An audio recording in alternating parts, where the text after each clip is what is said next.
तो कामुकता या लस्ट, इसकी लत ना एक ऐसे दलदल जैसी है जिसमें कोई एक बार फंस जाए तो बस धंसता ही चला जाता है। आज हम इसी चक्र को समझने की कोशिश करेंगे। ये काम कैसे करता है और सबसे जरूरी, इससे बाहर निकलकर अपनी लाइफ का कंट्रोल वापस कैसे पाया जा सकता है। कहानी की शुरुआत होती है सिर्फ 3 शब्दों से, वो पकड़ा गया। और ये 3 शब्द ही काफी हैं इस विषय की जो असली गंभीरता है ना, उसे हमारे सामने रखने के लिए। ये कहानी है अजय की। बाहर से देखने पर एक स्मार्ट, होनहार स्टूडेंट जिसके बड़े बड़े सपने थे, लेकिन अंदर ही अंदर वो एक ऐसा राज छिपाए हुए था जिसने उसे एक ऐसे मोड़ पर लाके खड़ा कर दिया जहां से सब कुछ बिखर सकता था। लेकिन सवाल तो यही उठता है ना कि इतना होनहार, इतना अच्छा लड़का आखिर इस हालत में पहुंचा कैसे। चलिए अजय की कहानी को जरा और करीब से देखते हैं ताकि हम समझ सकें कि इस छुपी हुई प्रॉब्लम की जड़ आखिर है कहाँ। असल में अजय की दुनिया 2 हिस्सों में बटी हुई थी। एक दुनिया जो सबको दिखती थी, अच्छे दोस्त, परिवार, बढ़िया पढ़ाई, सब परफेक्ट। और एक दूसरी गुप्त दुनिया थी जिसमें वो अंदर ही अंदर फंसता जा रहा था। एक ऐसी दुनिया जिसके बारे में किसी को कोई अंदाजा तक नहीं था। और इस दलदल की शुरुआत हुई बस एक रात, एक बहुत ही मामूली सी लगने वाली हरकत से। वो बस सोशल मीडिया स्क्रॉल कर रहा था कि एक क्लिप दिखी, उसके कमेंट्स में कुछ लिंक्स थे और बस उस एक लिंक ने उसे एक ऐसी भूल भुलैया में धकेल दिया जहां से बाहर निकलने का कोई रास्ता ही नहीं दिख रहा था। ये जो दलदल है ना, इसके 5 तयशुदा चरण होते हैं।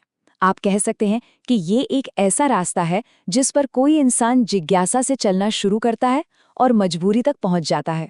अक्सर तो उसे पता भी नहीं चलता कि वो इस रास्ते पर इतना आगे निकल आया है।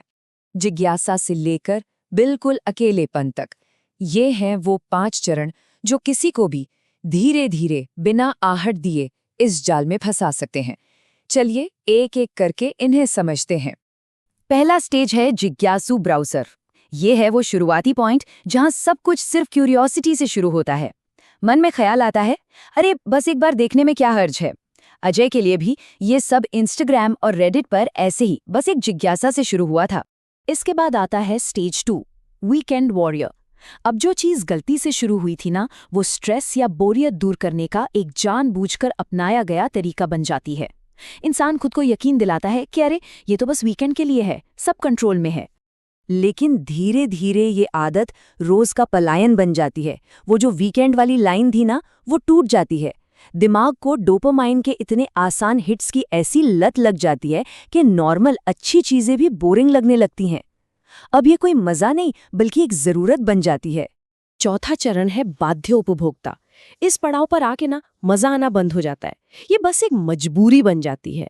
और सबसे खतरनाक बात ये होती है कि अब कल्पना और असल जिंदगी के बीच की लकीर धुंधली होने लगती है। और इस रास्ते की आखिरी मंजिल है अकेला आदि। यहाँ पहुंचकर असल रिश्ते एक बोझ लगने लगते हैं, सपने फीके पड़ जाते हैं और वो महत्वाकांक्षी इंसान जो कभी कुछ बड़ा करना चाहता था, वो मानो कहीं खो ही जाता है। तो अब तक हमने ये तो समझ लिया कि ये दलदल काम कैसे करता है, पर अब असली सवाल ये है कि इसकी कीमत क्या चुकानी पड़ती है। देखिए, ये सिर्फ एक बुरी आदत नहीं है, ये एक परजीवी की तरह है, एक दीमक की तरह जो अंदर ही अंदर खोखला कर देता है। इसकी शुरुआत आंखों से होती है, फिर ये दिमाग को खराब करता है और आखिर में दिल तक पहुंचकर उसे पत्थर जैसा बना देता है। और ऐसा बिल्कुल मत सोचिए कि ये सिर्फ कमजोर इरादों वाले लोगों के साथ होता है। इतिहास गवाह है, दुनिया का सबसे बुद्धिमान इंसान सोलोमन और गोलियत जैसे दैत्य को हराने वाला डेविड, दोनों ही अपनी इच्छाओं के आगे हार मान बैठे थे। जब ये चीज दिल पर कब्जा कर लेती है तो ये सब कुछ छीन लेती है। आपका फोकस, आपकी एनर्जी, आपका कॉन्फिडेंस सब खत्म हो जाता है। और जब ये चीजें जाती हैं ना, तो आपके सपने, आपके रिश्ते और आपका भविष्य सब कुछ दांव पर लग जाता है।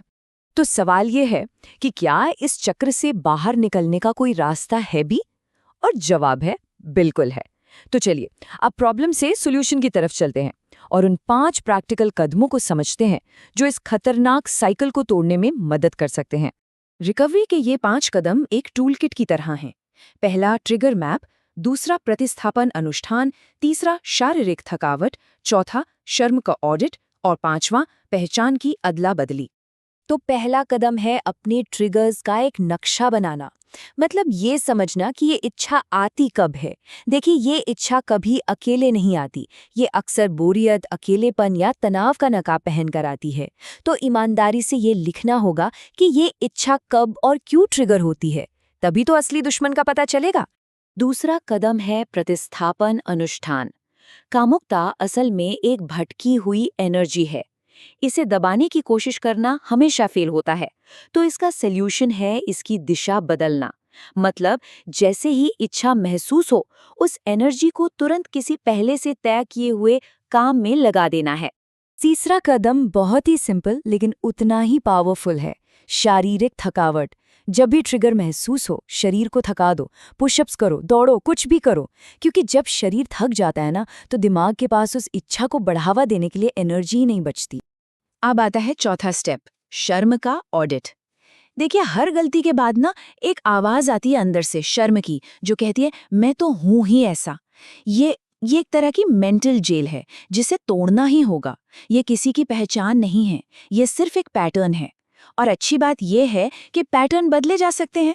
और पांचवां और सबसे शक्तिशाली कदम है पहचान की अदला बदली। देखिए, अगर दिमाग को ये कहा जाए कि गुलाबी हाथी के बारे में मत सोचो, तो वो उसी के बारे में सोचेगा। उसे ये बताने के बजाय कि क्या नहीं सोचना, उसे बताओ कि क्या सोचना है। अपनी नई पहचान खुद को बार बार याद दिलानी होगी। मैं नियंत्रण में हूं, ये इच्छा मेरी पहचान नहीं है। तो अंत में बस एक सवाल है, जब भी वो इच्छा आए, बस खुद से ये पूछना है, वो इंसान जो मैं बनना चाहता हूं, वो इस समय क्या करता? जवाब अपने आप मिल जाएगा, क्योंकि पहचान पहले आती है और बदलाव बाद में।